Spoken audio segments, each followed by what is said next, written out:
Welcome everyone to the Proven Knowledge Podcast. I'm your host, Anthony Church. I'm a music producer from Northeast Ohio. I began this weekly interview series to give you different perspectives on how to approach a career in the field from different artists, producers, engineers, and other great minds who share their stories on not only what's made them succeed, but also what has shaped them into the people that they are today. I hope you gain some real proven knowledge from the show, and that it helps elevate you in your endeavors on your own journey towards success as well. Let's get into it. Welcome everyone to episode 140 here on the Proven Knowledge Podcast. This is the Creator Series. Today I welcomed an artist out of Lakeland, Florida. I've actually known her for the last 3 or 4 years. Her name is A.M. Rise. Me and A.M. originally connected pretty much during the time of the pandemic. We were working on some music together. She took a little break from music just a couple years ago, but has since recently began doing it again, and I was glad to get her back on the show and really connect for the first time in a while. And it was great to just have a good conversation with her and just see where she's been. She's been working on, like I said, a bunch of new music. She's doing a clothing brand, which I think is pretty cool. She talked about just keeping everything genuine to her and what she does, and really just doing music as a form of therapy at the end of the day. I like how she said she really only writes when the timing is correct, and she feels like there's a purpose for it. Instead of just aimlessly writing anything and putting out all kinds of random music, she only puts out what she really feels is necessary to let the world hear. And I think that's something that I've always resonated with about her and her approach. And I'm just looking forward to seeing what she can do in 2023. Her new single, Danger, is out now. So go check that out after this episode and be on the lookout for more music from her very soon. And once again, as always, I hope you guys enjoy this one. So without further ado, let's get into it.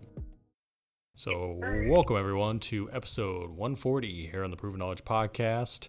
This is the Creator Series. Today we have an artist I've actually been probably in contact with for at least 3 or 4 years now.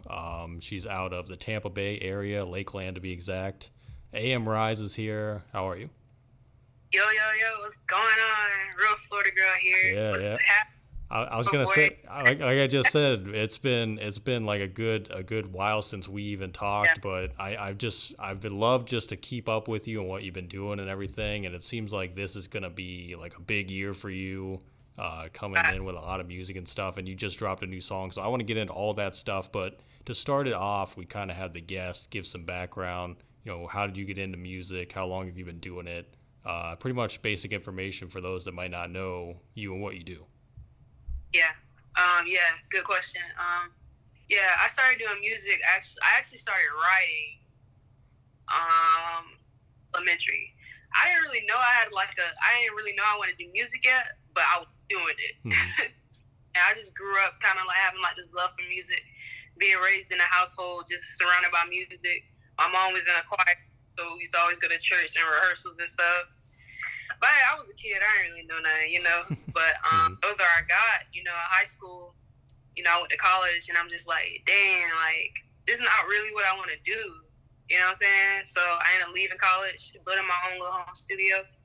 And from there, it just really just took off for me. Yeah, just been going ever since. And I forget how, because I was trying to think about this today, how we even got in touch. I feel like it was just through social media. But I think you had just dropped, I forget the name of the song. It came out in like 2019.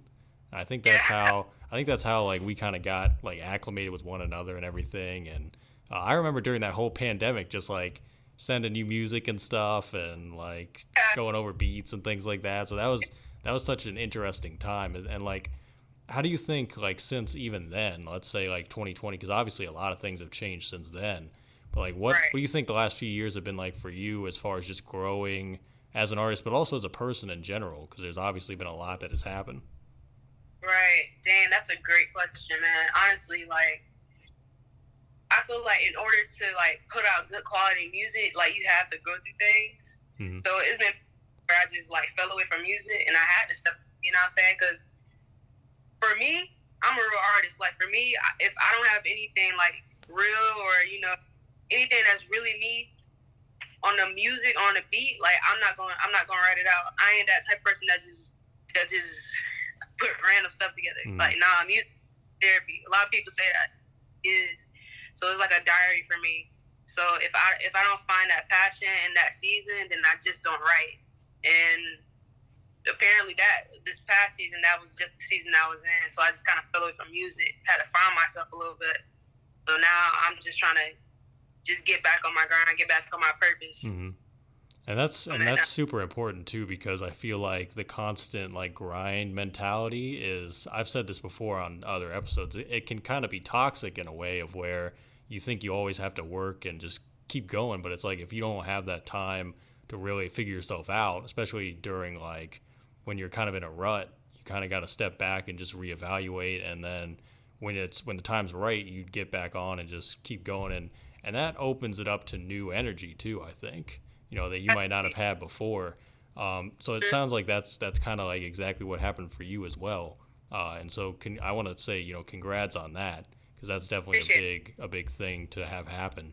So coming out of, Florida, specifically in the Tampa area, I think you're one of the only artists I know from the Tampa area, or at least that I'm connected with. So like, what has that been like, for you? Because I know you said you do music more as therapy. It's more of a personal journey as well. Have you ever considered like, what the climate is of the local area, like people you're collaborating with, things like that? Or you just kind of do your own thing and just see where it goes and connect with whoever you can connect with?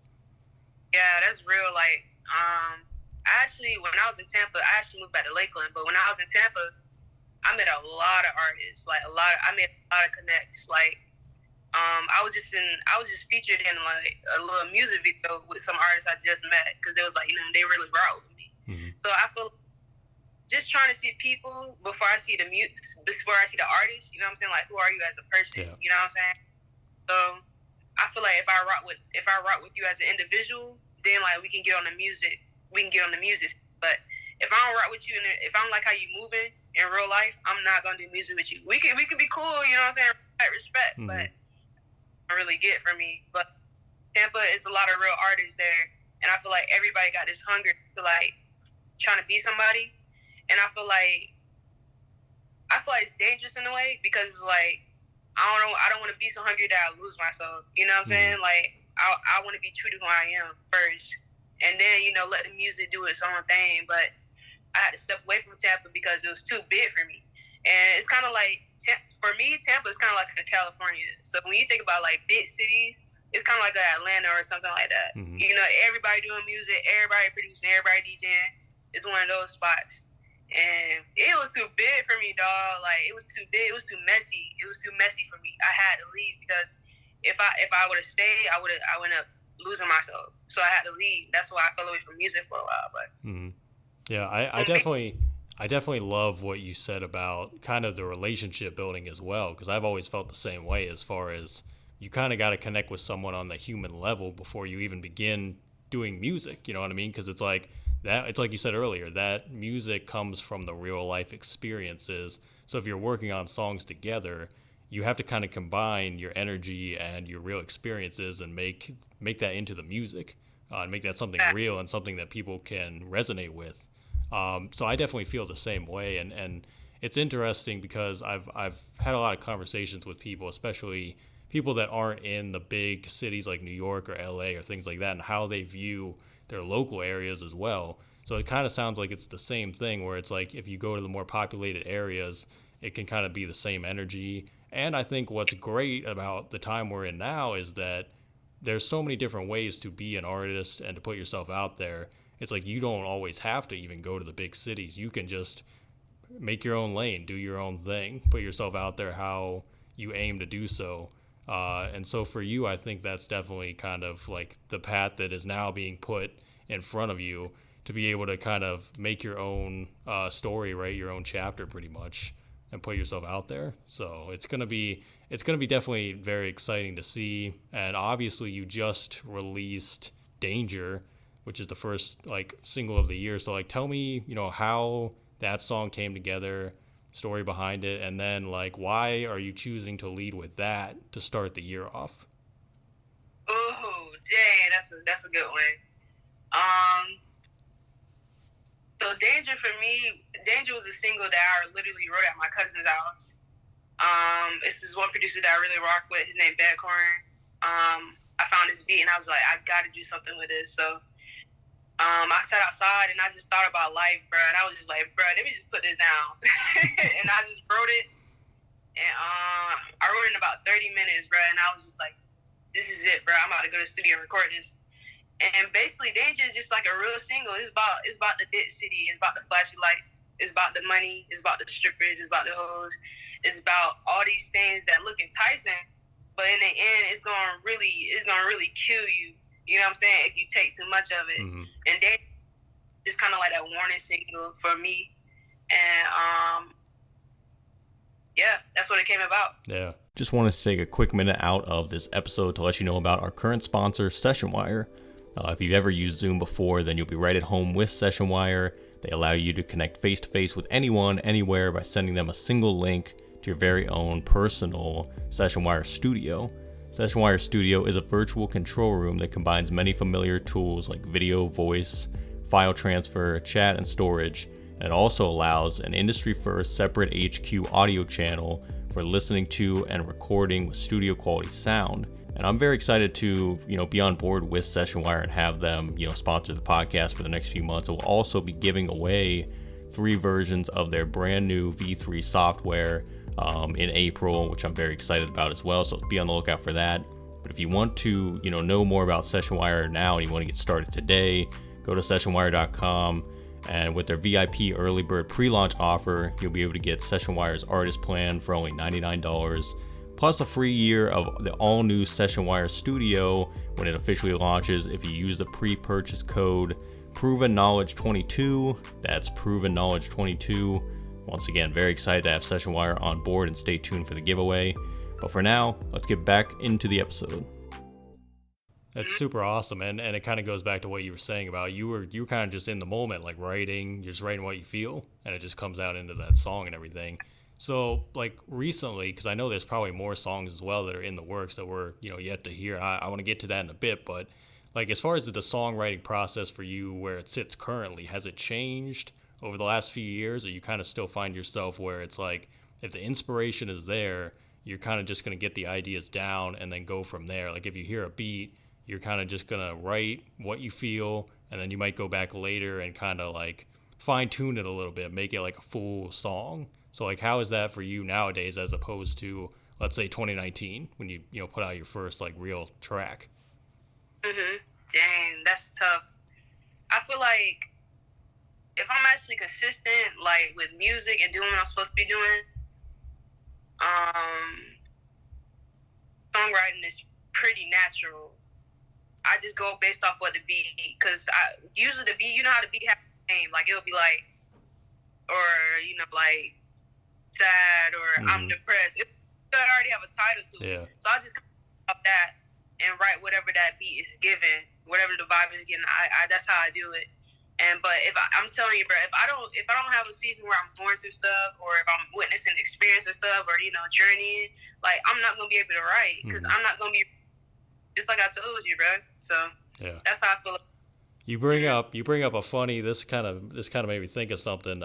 Every time I send beats out, I have to get conscious of the title of the beat, right? Because I've had songs where they'll name the song what the beat was called, and they'll make a whole song around, like, the title. And it's like, it was like 12 midnight, and I just came up with a word, and then this becomes the full song.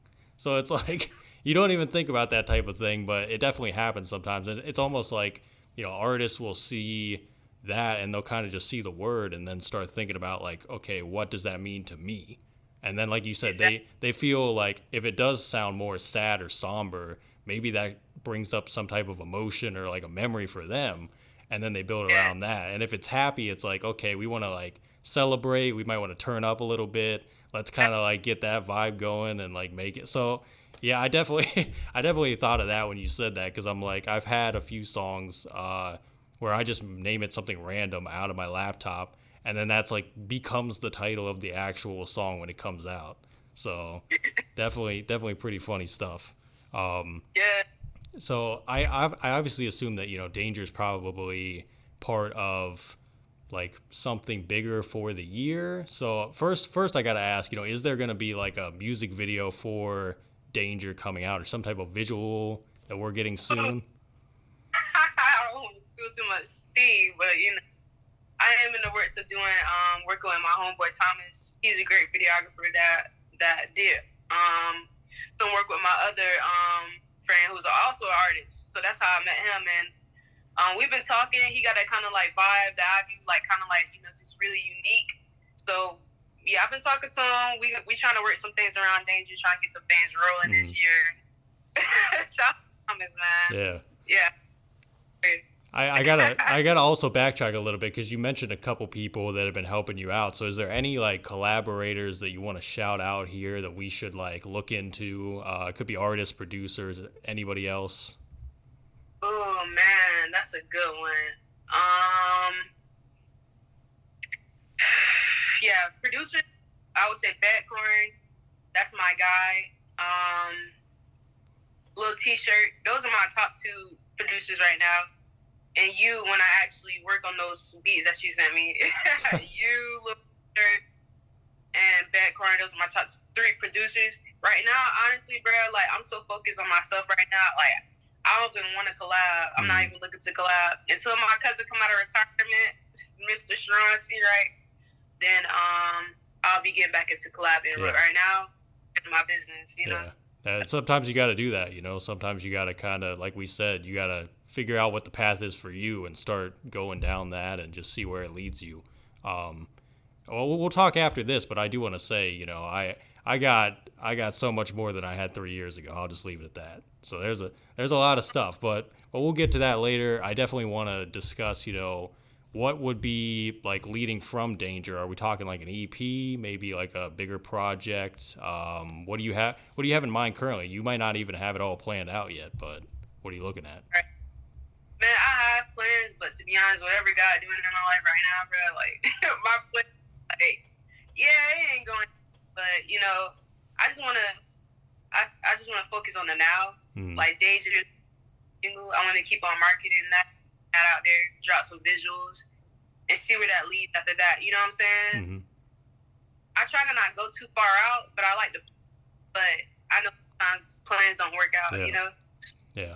That's one of the frustrating things I think about being an artist, especially when you have to do everything yourself. You know what I mean? When you're independent, you have to kind of do the social media thing. You got to put yourself out there, all that stuff. But like you said, you don't want to set the expectations to where you're not going to be able to meet them, or something might change that's not in your control.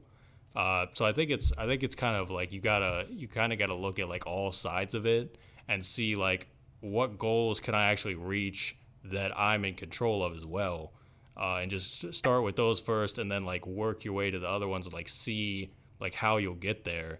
And it's all just part of the journey too. So it's like you obviously just gotta like try stuff and just see what works and go from there. So I think for you it's gonna be like an exciting year all the way around, and just see like what is gonna come out of it and what's gonna come out of these releases and things like that. Right. Do you have like any live shows you want to do eventually, or some like, I don't know, tour, maybe like a little tour or something like that? Have you ever thought of things like that too? Man, it's so funny. I have another homeboy who's an artist.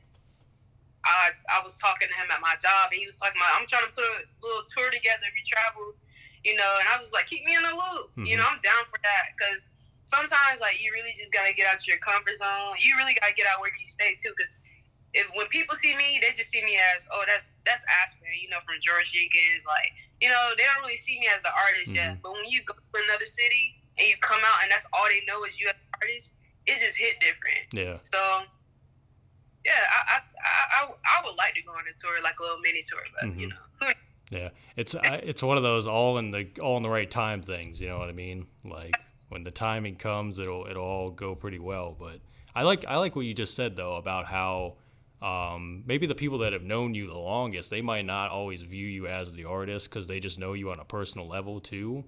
I think like a real challenge is like getting around total strangers and presenting yourself as an artist, as how you want to be portrayed, and then like receiving that feedback too, to kind of take notes and see like, okay, this is what I did right, or this is what I feel good about. This is what I could probably improve on and kind of like change it for the next time. So I think that is also something that could be great as well, to just see that feedback from a total stranger, receive it, and just like move how you will with it as well. And also like receiving like constructive criticism from people and things like that, which obviously you got to be open to that as an artist regardless, I think.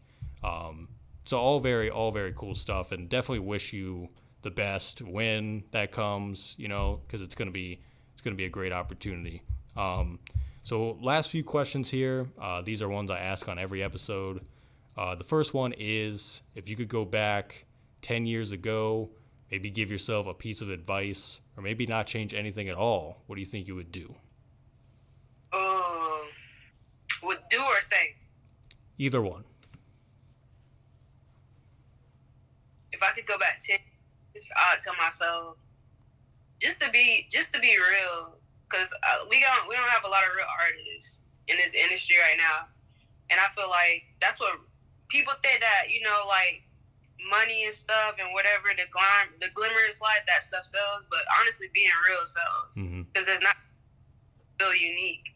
So I would just say, just be real, be you, don't be ashamed to be you, and you know, yeah, that's what I would say. Yeah, and like we said earlier, it's kind of just what you put out is what you'll get back. You know what I mean? Right. And the people that will resonate with that and see the genuine nature of what you're trying to do, they'll understand it. So right, yeah, exactly. So if we flip that, then we say, you know, 10 years from now, obviously we said, you know, it's hard to plan ahead, but 10 years from now, what is the ideal situation for you in your life and your career as well? Man, in 10 years, I better be out somewhere foreign, you know? That's the thing, like, it don't even have to be, like, for me, I'm very open-minded. It don't have to be music. You know, I got a clothing brand that I'm working on that I'm hoping to take off too, you know, and just trying to get in different lanes, trying to get on my Jay-Z and Kanye, you know what I'm saying? Yeah. So just trying to keep my lanes open. So in 10 years, I better be a millionaire at that point. Yeah. Real quick, I did want to ask about, because I just saw you kind of launch the clothing thing recently on Instagram and stuff. What's that been like to kind of, you know, venture into something new and try that out and see, you know, how that goes? Like what's the experience been like? Man, it's been dope, because like you just got to be in a place to take risks. You know, a lot of people just are afraid, you know, and you'll get the people that say like, no, don't do that. Don't waste money on that. You know, they ain't gonna work. But you gotta see it for yourself. So that's why I just did my research and just jumped on it, because you know, I don't want to be. I want to be an entrepreneur. I want to work for myself one day. You know, whether it's me, whatever, take off. So, being an entrepreneur is stressful, especially when you by yourself. You know what I'm saying? Like it's a lot of work. Everybody got to start off small to get, you know, big. So exactly. That's how. Yeah, and I think even isn't it weird that the people that give entrepreneurs advice are usually the people that never took the risk at all? I've always found that to be a common like trend. It's like those are people that don't take the actual risk. It's like, to be an entrepreneur, to get that life you want, you actually have to take the risks, or else you're never going to get it. Exactly. So that's definitely something, and I'm glad to see that you're doing that and kind of like expanding your horizons as well. I got to dive into what you're doing over there, because I did see the post. I didn't like dive in yet, but I got to check it out and see what you got going on. So congrats on that as well. So do you have any final words of wisdom today for the listeners? I would say to anybody listening, bro, Continue to find your purpose, man. Whatever that is, stick to it. You know what I'm saying? Don't let nobody switch you out. Don't let nobody, you know, you should go to college or get a job or do this. Like, no, whatever your purpose is, stick to that, because you don't know where that's going. In fact, it's going to take you farther than any other job or any other place could ever take. So don't be afraid to take risks. Don't be afraid to be you, and don't be afraid to fail. Don't be afraid to fail, because you gotta fall sometimes to learn the lesson. Yeah. So be true. That's all I gotta say. And the only way to lose is giving up. Really, you know, that's really the only way you can lose. So I really appreciate it so much, AM. I thank you so much for, you know, staying in contact, and I'm obviously staying in contact with what you're doing, and looking forward to all the new music, the clothing, everything you got coming. And once again, just congrats for, doing you, and I wish you nothing but the best moving forward. Appreciate it. Same to you. You already know how it goes. Yeah. Thanks, everyone, for listening today. That was episode 140. We'll be back this time next week. As always, hit the support button on your podcast streaming platform if you'd like to send any funds. And feel free to leave us that 5-star rating if you enjoyed today's episode. So we'll see you then. Thanks, everyone.